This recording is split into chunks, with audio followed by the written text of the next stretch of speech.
corporations. You take this to its logical conclusion, one would have an image that we are, in fact, at the end of the world is nigh, and we are all completely brainwashed, and there's no space left. After completing each test. And I don't believe we're there note yet. The incandescent particle field across the exit. It's really important this aperture that we science don't overstate material the case, and that we emancipation admit that there are will cracks vaporize and any fissures in all of these unauthorized equipment corporate structures, and sometimes when a corporation is concentrating on one particular project, they look the other way, and all kinds of interesting things happen in the corner. It is the case in every period of history where injustice based on falsehoods, based on taking away the right and freedoms of people to live and survive with dignity, but eventually, when you call a bluff, the tables turn. Are not part of this test.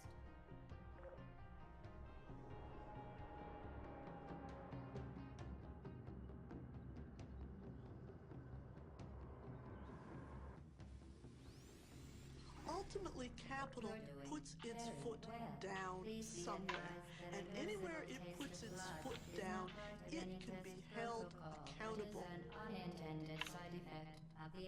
Originally, Walmart and Kathy Lee Gifford had said, why should we believe you that children work in this way? What we didn't tell them was that Wendy Diaz, in the center of the picture, was on a plane to the United States. This is Wendy Diaz.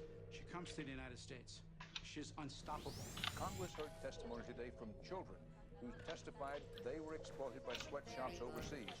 Kathy Lee Gifford apologized to Wendy Diaz. It was the most amazing thing I'd seen. This powerful celebrity leans over and says, Wendy, please believe me, I didn't know these conditions existed.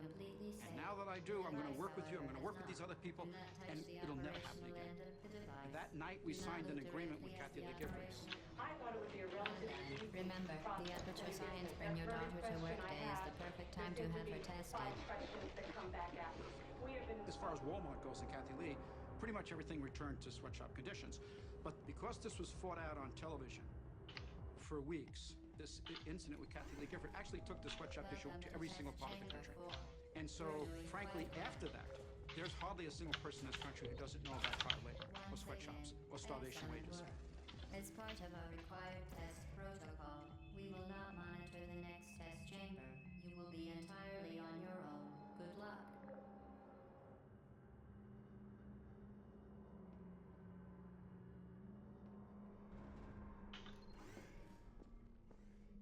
So what we need to do is to look at the very roots of the legal form that created this beast, and we need to think who can hold them accountable. This chamber was an outright fabrication. They can be dismantled. Good job. In fact, As part most of a states required test have protocol, laws we will which stop require enhancing that the they be truth in dismantled. 3, 2. For too long now, giant corporations have been allowed to undermine democracy here in the United States and all over the world. But today, the National Lawyers Guild and 29 other groups and individuals are fighting back. We are calling upon State Attorney General Dan Lundgren to comply with California law and to revoke the corporate charter of the Union Oil Company of California for its repeated and grievous offenses.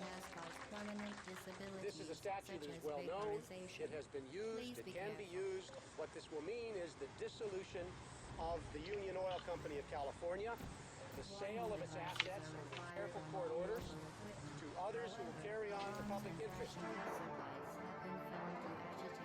This is nothing more than just a smear campaign.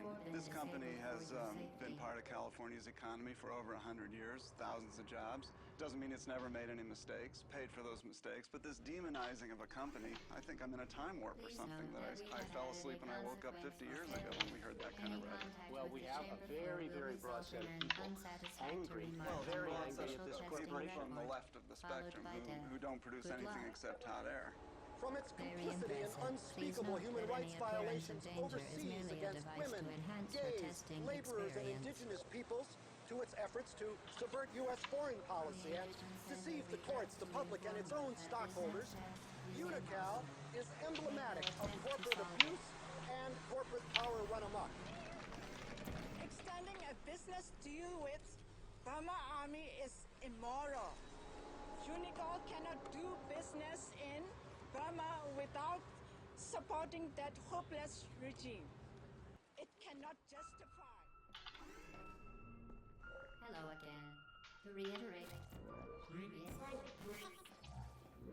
The curse for me has been the fact that in making these documentary films, I've seen that they actually can impact change. So I'm just compelled to keep making them. Yep, that's me, doing what I do. All year long, I give big companies a hard time. But at Christmas time, I like to set aside my differences and reach out to big business, like cigarette companies.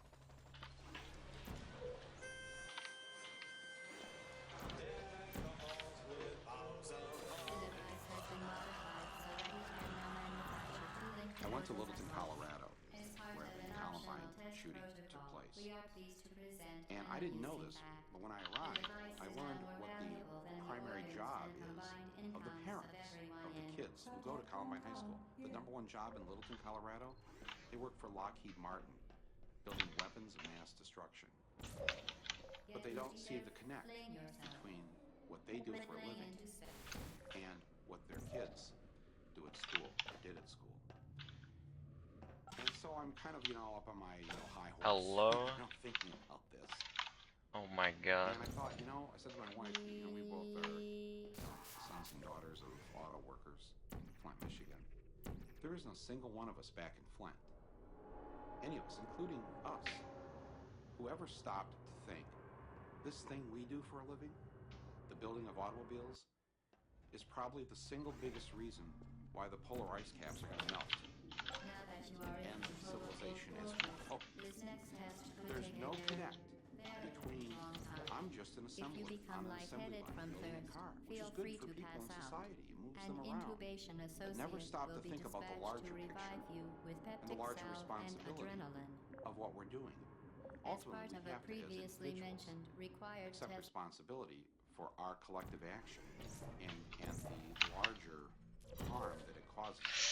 Oh, shit. Today, the first of 2 historic town hall meetings will get underway in Arcata, California.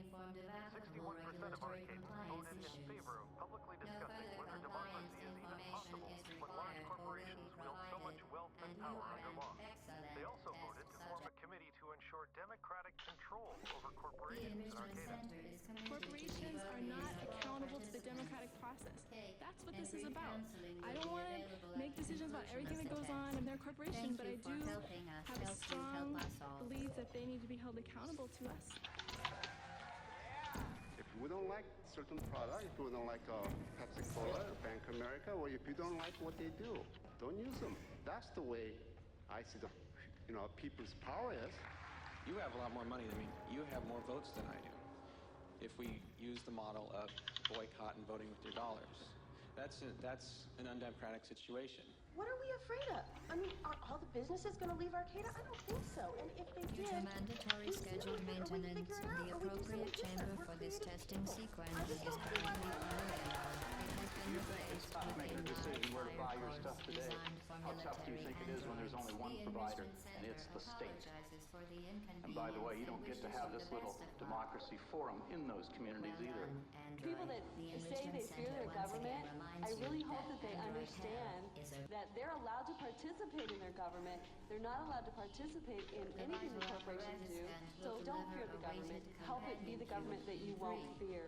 If this many people around the country would do this instead of watching Super Bowl Sunday, our nation would be controlled by the people, not by the corporations. No more chain restaurants in Arcata after a long-awaited decision. The symptoms most commonly produced by enrichment center testing are superstition, perceiving inanimate objects as alive, and hallucinations. The enrichment center reminds you that the weighted companion cube will never threaten to stab you and, in fact, cannot speak. Oh my god. Over the past decade, we have been gaining ground. And when I say we, I mean ordinary people. Oh my god. Of all of humanity, all people irrespective of Awful 17. all species on the planet. We managed to take the biggest government and one of the largest chemical companies to court on the case of Neem and win a case against them. W.R. Grace and the U.S. government's patent on Neem was revoked by a case we brought with the Greens of Europe in Parliament and the International Organic Agriculture Movement. We won because we worked together. We have overturned nearly 99% of the Basmati patent of rice tech. Again, because we worked as a worldwide coalition. Old women in Texas, scientists in India, activists sitting in Vancouver, a little Basmati action group. We stopped the third world being viewed as the pirate, and we showed the corporations were the pirate. Under certain conditions. For more information, please attend an Enrichment Center electrical safety seminar. Look how little it took for Gandhi to work against the salt laws of the British, where the British decided the way they would make their armies and police forces bigger is just tax the salt. And all that Gandhi did was walk to the beach, pick up the salt, and say, nature gives it for free, we need it, we've always made it, we will violate your laws, we will continue to make salt. We've had a similar commitment for the last decade in India that any law that makes it illegal to save seed is a law not worth following. We will violate it because saving seed is a duty to the earth and to future generations.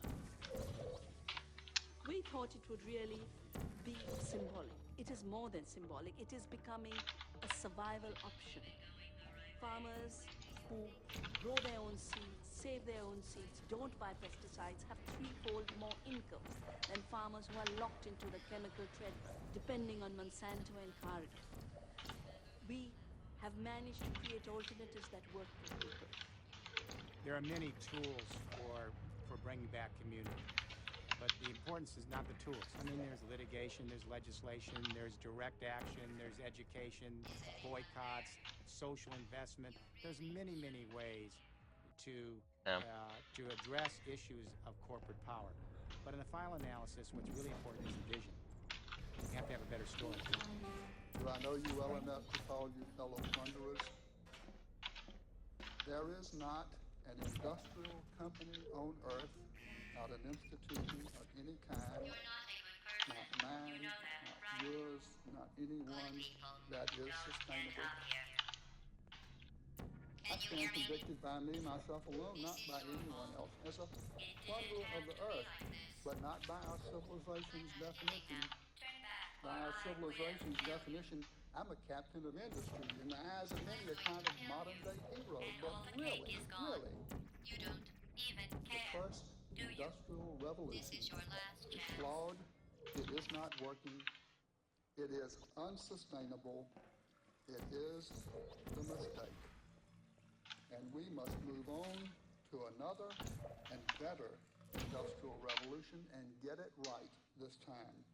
Oops. When I think of what could be, I visualize an organization of people committed to a purpose. And the purpose is doing no harm.